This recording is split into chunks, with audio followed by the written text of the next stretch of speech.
کہ نبی کریم صلی اللہ تعالیٰ علیہ وسلم نے ارشاد فرمایا تم سے پہلے زمانے میں ایک بادشاہ تھا، یعنی کہ اللہ کے رسول صلی اللہ تعالیٰ علیہ وسلم کے مبعوث ہونے سے پہلے، آنے سے پہلے ایک بادشاہ ہے، وقت گزرا ہے۔ تو اللہ کے رسول نے فرمایا کہ تم سے پہلے زمانے میں ایک بادشاہ تھا اور اس کا ایک جادوگر تھا۔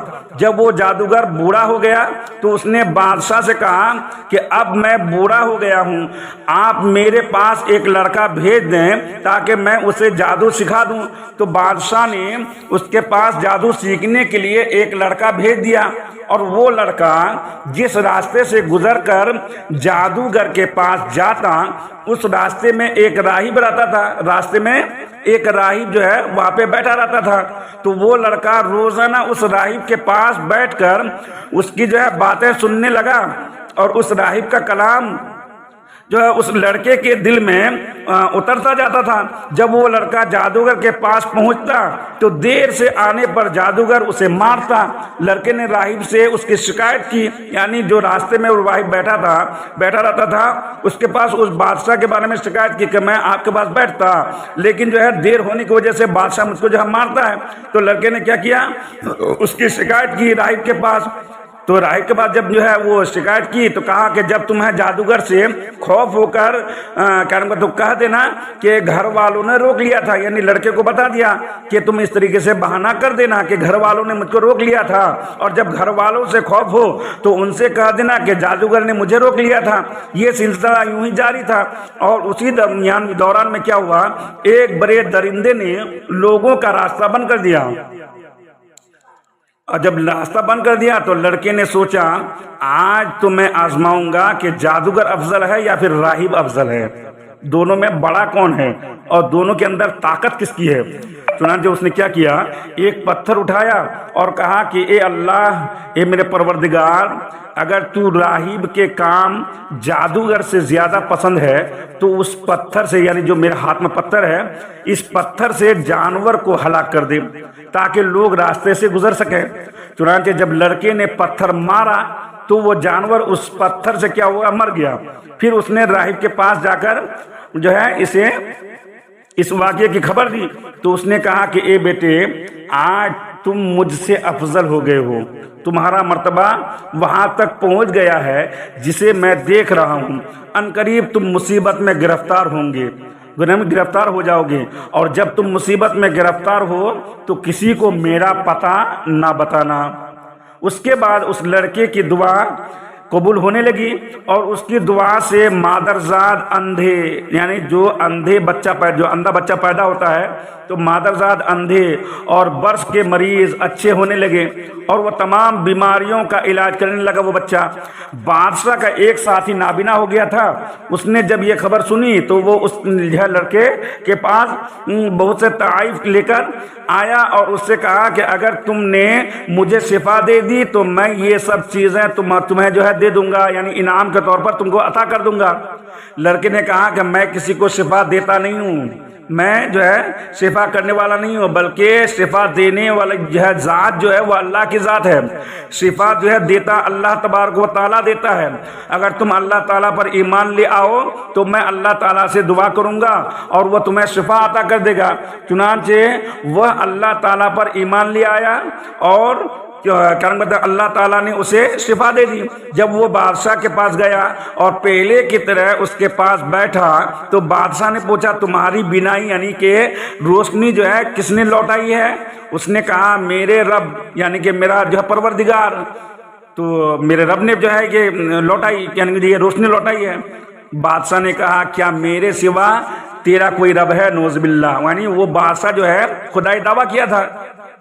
جب خدائی دعویٰ کیا تھا اس نے کہا کہ میرے سامنے تم دوسرے پروردگار کا ذکر کرتے ہو، میرے سوا کوئی جو ہے تمہارا دوسرا پروردگار کوئی رب ہے؟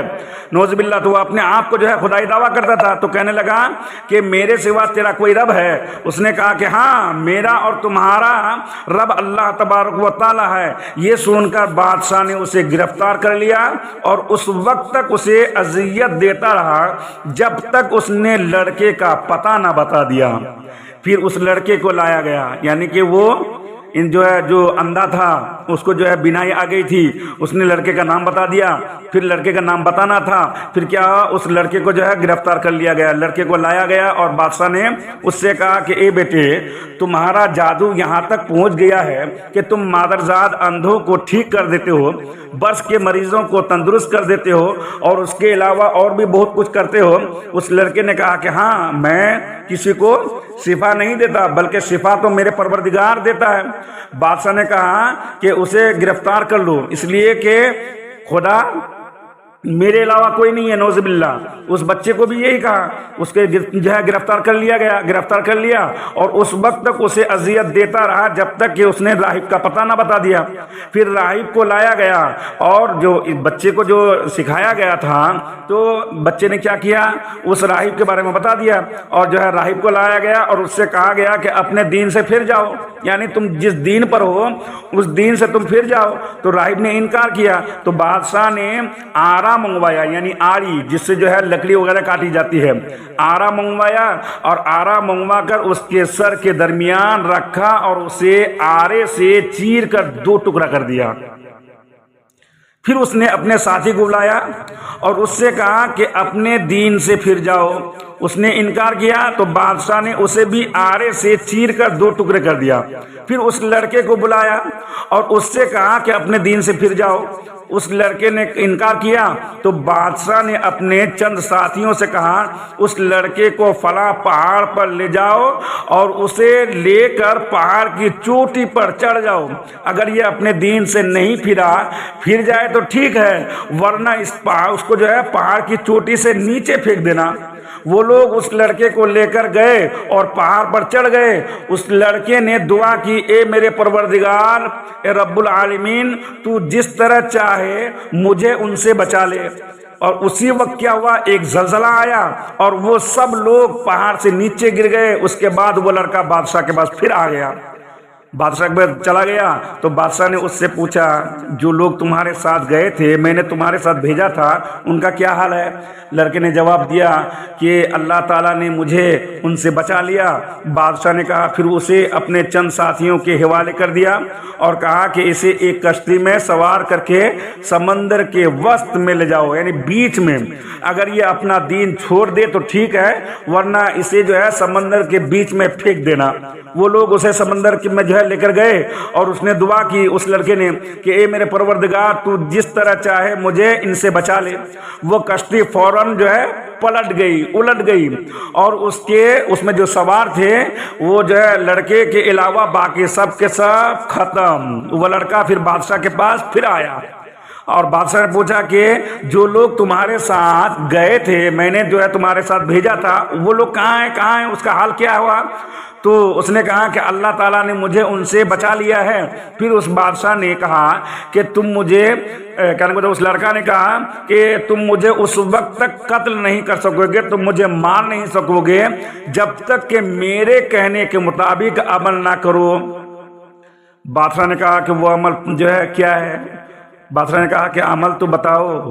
پوچھا تو لڑکے نے کہا کہ تم ایک میدان میں سب لوگوں کو جمع کرو اور مجھے کھجور کے تنے پر سولی دو، پھر میرے ترکش سے ایک تیر نکال کر جو ہے کیا کرو، اس تیر سے بسم اللہ رب الغلام کہہ کر مجھے مارو۔ اور جب تم اس تیر جو میں چلاؤ گے تو بسم اللہ رب الغلام کہہ کے جب تیر چلاؤ گے تو اس سے کیا ہوگا، میری موت ہو جائے گی۔ تو بادشاہ نے کہا کہ ٹھیک ہے۔ تو کیا ہوا، وہ گئے، تمام لوگوں کو میدان میں جمع کیا اور جمع کرنے کے بعد جو ہے پھر کیا ہے، سولی پر چڑھایا اور سولی پر چڑھانے کے بعد جو ہے پھر اس سے تیر نکالا اور تیر نکال کر کے پھر کیا ہوا، پھر وہ بادشاہ اس کے اوپر تیر چلایا، یعنی کہ لڑکے نے بتا دیا کہ مجھے مارو، اگر تم نے ایسا کیا تو وہ تیر مجھے قتل کر دے گی۔ تو چنانچہ بادشاہ نے تمام لوگوں کو ایک میدان میں جمع کیا اور اس لڑکے کے بتائے ہوئے طریقے کے مطابق عمل کر کے تیر چھوڑ دیا۔ وہ تیر لڑکے کی کن پٹی میں پیوست ہوگا اور لڑکے نے تیر لگنے کی جگہ پر اپنا ہاتھ رکھا اور انتقال ہو گیا۔ یہ دیکھ کر تمام لوگوں لوگوں نے کہا کہ ہم اس لڑکے کے جو رب ہے رب پر ایمان لے آتے ہیں، ہم اس لڑکے کے رب پر ایمان لاتے ہیں یا ایمان لے کر آئے، ہم اس لڑکے کے رب پر جو ہے ایمان لائے۔ بادشاہ کو اس واقعے کی خبر دی گئی اور اس سے کہا گیا کہ کیا تم نے دیکھا کہ جس سے تم ڈرتے تھے اللہ تعالیٰ نے وہی کچھ تمہارے ساتھ کر دیا اور تمام لوگ ایمان لے آئے۔ اس نے گلیوں کے کیا کیا، دہانوں پر خندقیں کھودنے کا حکم دیا۔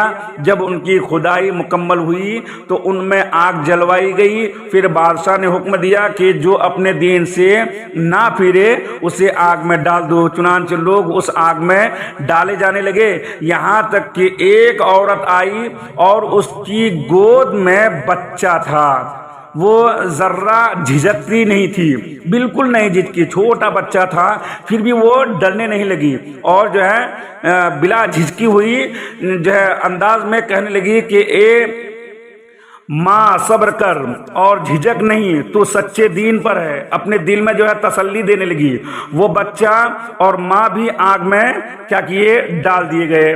تو حضرت ربیع بن انس فرماتے ہیں کہ جو مومن آگ میں ڈالے گئے اللہ تعالیٰ نے ان کے آگ میں پڑنے سے پہلے ہی ان کی روحیں قبض فرما کر انہیں نجات دے دی، اور آگ نے خندق کے کناروں سے باہر نکال کر کنارے پر بیٹھائے ہوئے کفار کو جلا دیا۔